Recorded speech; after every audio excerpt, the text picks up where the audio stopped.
ẹni tí ó bá jẹ ọba ọlọ́ta kò lè rí ìyá rẹ̀. Àìrí ìyá ọgbẹ́ ńlá ni, torí ìgbàjà tó ẹni tí ó bá jẹ ọba ọlọ́ta kò lè rí ìyá rẹ̀. Àìrí ìyá ọgbẹ́ ńlá ni, torí ìgbàjà tó. wọ́n ní mi ò ní lo ọjọ́ mẹ́ta, oṣù mẹ́ta tàbí ọdún mẹ́ta lórí àpèrè. èyí tó dùn mí jù ni pé ọba tó bá ti jẹ nílùú wa kò gbọ́dọ̀ fojú kan ìyá rẹ̀ mọ́ títí tí ó fi kú.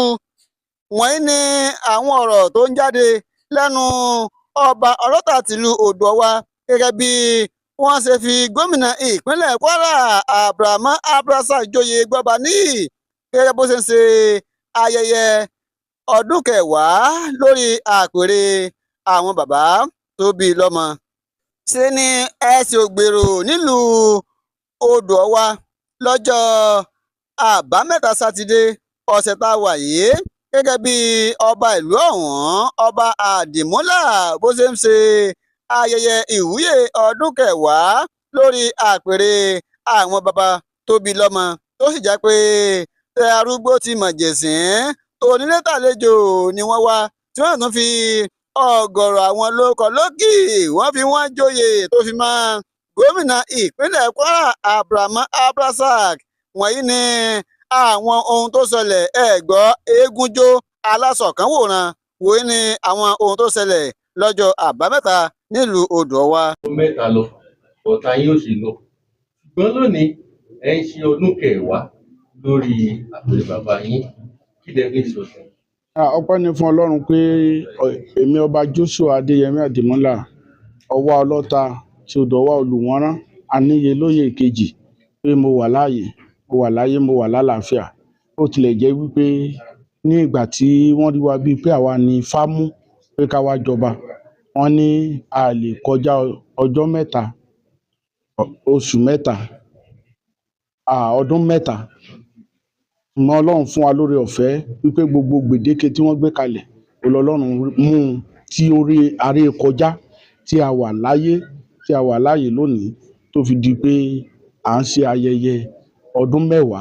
A kàn mú àkókò yìí bí àkókò ayẹyẹ ni. Oṣù kẹsàn-án ó ní gbogbo àkọsílẹ̀ ìsọnidọba ìmúnisípò tí ó ti pé pérépéré. A jọba ní ọjọ́ kẹfà oṣù kẹta ọdún 2015. ó ní ìjòyè ní ìbílẹ̀. ọjọ́ kejìdínlógún oṣù karùn-ún ìjọba fún wa ní ìwé ìmúnisípò. ní ọjọ́ kẹrin oṣù kẹsàn-án ọdún 2015 a ṣe ìbúra àti ìgbé ọ̀pá fún tí gbogbo àṣẹ àti agbára láti lo ipò ọlọ́ta fún ìdarí, fún ìtẹ̀síwájú ìlú yìí tí ìjọba ìpínlẹ̀ Kwara tí wọ́n yọ̀ǹda rẹ̀ fún wa. Ọpẹ́ ni fún Ọlọ́run pé àkókò ayẹyẹ ọdún kẹwàá là ń ṣe lọ́wọ́ ẹ̀. ọ̀rẹ́ bẹ́ẹ̀ ṣeun kábíyèsí, bẹ́ẹ̀ mo kàn lè béèrè lérè pé bí kábíyèsí ẹlẹ́kẹ̀ẹ́lú ni ẹ̀yin jẹ́ ní ìlú Odò-Ọwá. Èmi ni kábíyèsí ọlọ́ta ìkẹrìndínlógún 16th ọlọ́ta of Odò-Ọwá. láti ìgbà tí wọ́n ti tẹ ìlú Ìdó tí ọba Àtakúmọ̀sà Àdìmúlà láti Iléṣà tí ó ti wá nípa ìdarí àti ìtọ́ni ẹsẹ̀ Ifá pé kán wá tẹ̀dó sí ìhín yìí. Èmi ni ọba ìkẹrìndínlógún. kí ni ọ̀rọ̀ tẹ ní ìgbaniníyànjú tẹ ní fún ará ìlú? Kí gbogbo aráàlú kí wọ́n fi àyà balẹ̀ pé ìdàgbàsókè yóò wá, torí nígbà tí ìfàyàbalẹ̀ bá wà, tí agbègbè ayé àlàáfíà, nígbà yẹn ni ìgbédìde àti ìsọdinilá yóò lè dìde. Àmọ̀ràn mi ni wípé kán farabalẹ̀, kán dẹ̀ gbé ìgbé ayé ìṣẹ́gun kí ìdàgbàsókè kó lè dúró níhìn yìí. ẹ fẹ́ bá wa sọ nípa àwọn èèwọ̀ kan tó rọ̀ mọ́ orí ìtẹ́.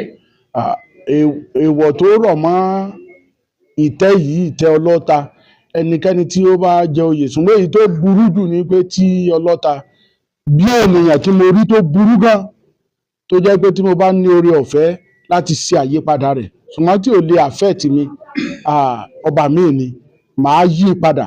Ó ní pé ẹnikẹ́ni tí ó bá jẹ ọba ọlọ́ta kò lè rí ìyá rẹ̀.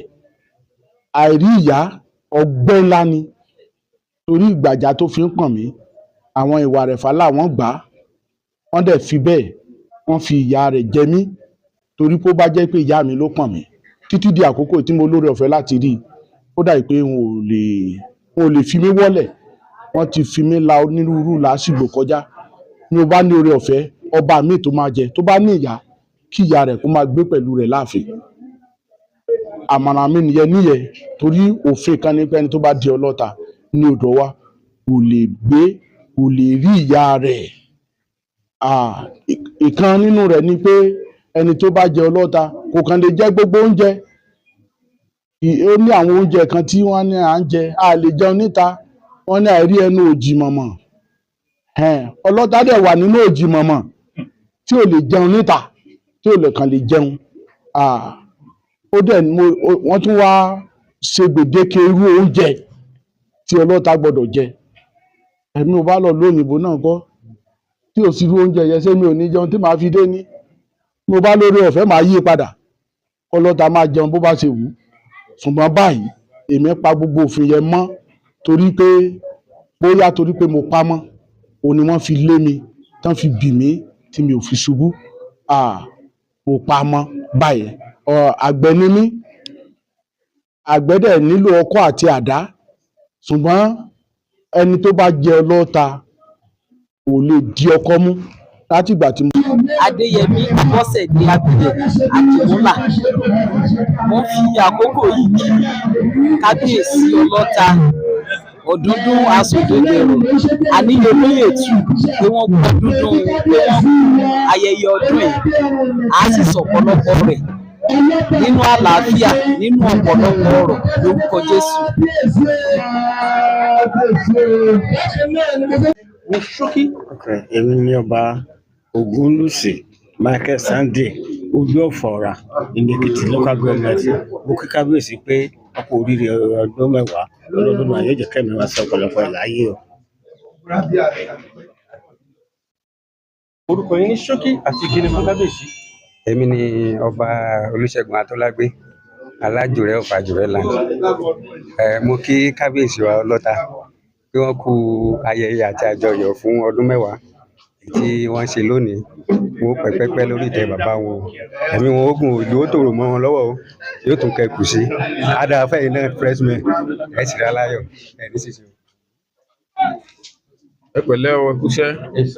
Orúkọ yín ní ṣókí àti ìkíni.